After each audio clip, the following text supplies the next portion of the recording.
જય સ્વામી મિત્રો, ખૂબ લાઈક કરી રહ્યા છો, ખૂબ શેર કરી રહ્યા છો, ખૂબ સબસ્ક્રાઇબ કરી રહ્યા છો. આપનો ખૂબ ખૂબ આભાર.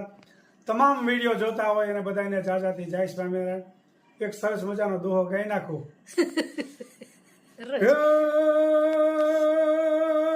रिधि दे सिद्धि दे अष्टनव निधि दे वंश में रिधि दे बाकबानी हृदय में ज्ञान दे चित्त में ध्यान दे अभय वरदान दे शंभुरानी दुख को दूर कर सुख भरपूर कर आशा संपूर्ण कर दास जानी सजन सहित दे कुटुंब से प्रीत दे जंग मां जीत दे माँ भवानी जी रे जंग मां जीत दे माँ भवानी जी रे जंग मां जीत काची रे माटी नो खोलियो काया जबकि ने जावानो रे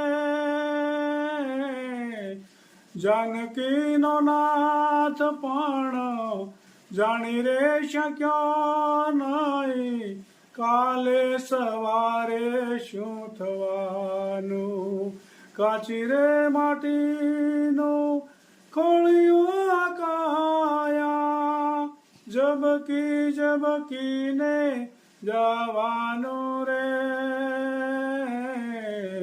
जानकी नो नाथ पण जानी रे शक्यो नहीं काले सवारे शू थवानु तन मन धन ने तल ने पिसती खाली घूमा करती खाली घूमा करती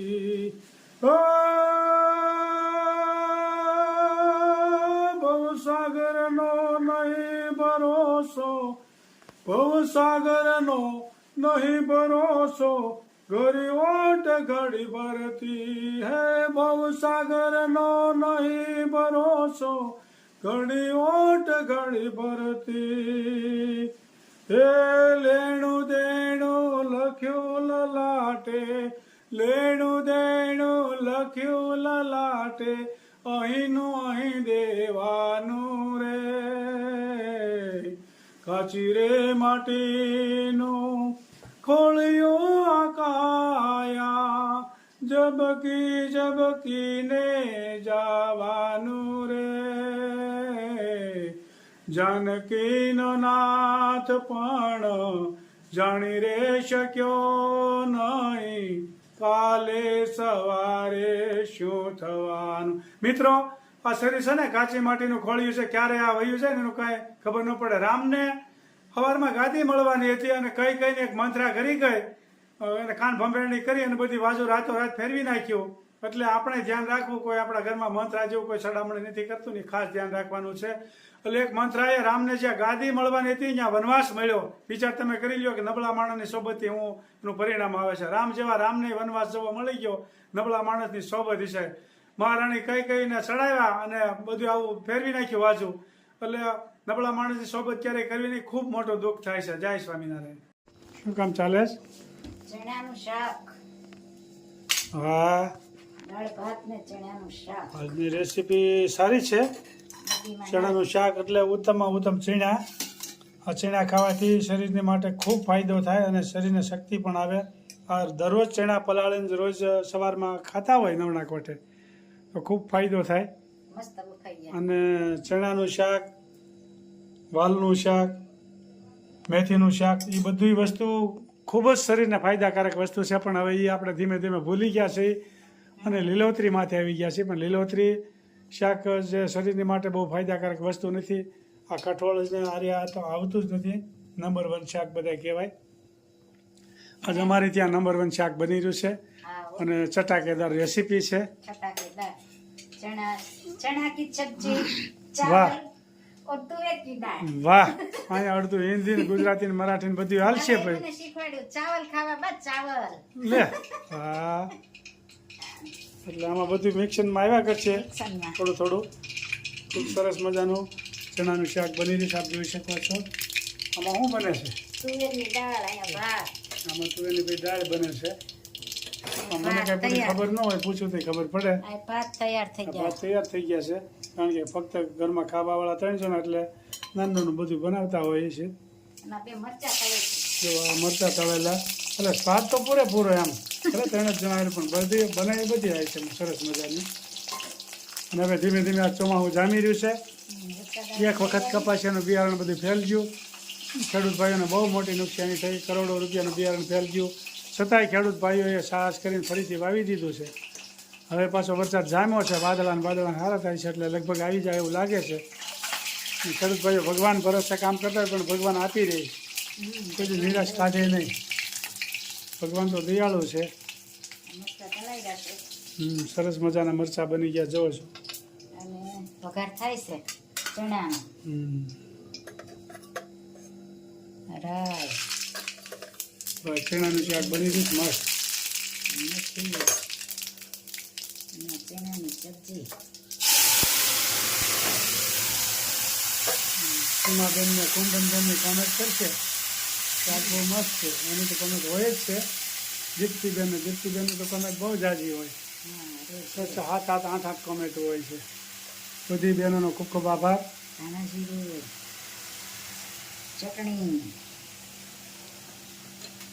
હળદર, નિમક નાખ્યું બાફામાં. બરોબર.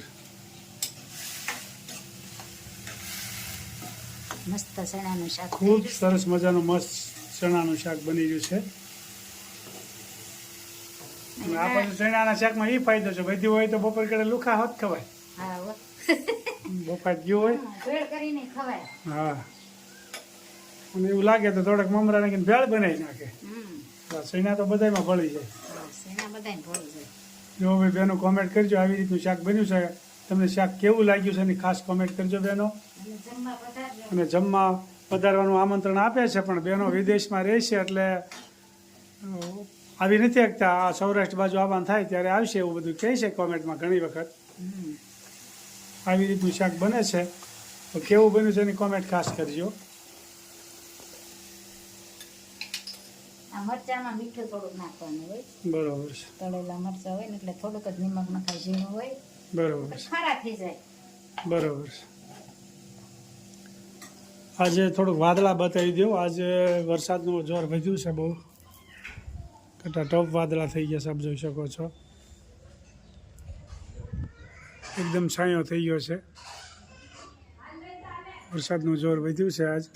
કદાચ આવી જાય તો સારું. જય સ્વામિનારાયણ. આપણને કેમ નથી આવતું? એને કહેવા માટે આવ્યા કે હવે મહિનાથી પછી તમને તમારા ધામમાં તેડી જાય. પેલા તો બહુ મજા આવી, બહુ મહિના પછી મારે ભગવાનના ધામમાં જવા. પણ જેમ જેમ દિવસો નજીક થયા ને, અઠવાડિયું ગયું, 10 દી ગયા, મૂંઝવણ ચાલુ થઈ. વયું જવાનું નથી. ઘણા ધામમાં જવા ગયા, પણ ત્યાં થોડું આજે ગયા. પછી બાજુના ગામમાં દેવશ્રી ભગત હતા, એની પાસે ગયા. એ સમાજની નિષ્ઠ હતા, બહુ મોટા ભગત. એને જઈને કીધું, ભગત આ મૂંઝવણ છે મને. મહારાજ મને કહીને ગયા અઠવાડિયું બહુ મજા આવી, મહારાજ પાસે જવાનું, પણ હવે મૂંઝવણ થાય છે, જવાની ઈચ્છા છે. હવે કે આમાં તો હવે મારું થોડું હાલે. આ તો પ્રાઇમ મિનિસ્ટરનો લેટર છે, આમાં કઈ આપણું હાલે. એક કામ કરો, જો ભગવાન લઈ જાય તો તમારા મા બાપને પૂછો, તમારા ઘરવાળાને પૂછી જુઓ. તમારા માટે જો એ તૈયાર થતા હોય તો મહારાજને આપણે પ્રાર્થના કરી, મહારાજ આ ભગતને રહેવા દે, એના હાથે તમે, કારણ કે જ્ઞાતિ ભેટથી અક્ષરધામમાંથી મહારાજ અહીં આવતા હોય તો ધક્કો તો કઈ બોલો કરાય નહીં કઈ.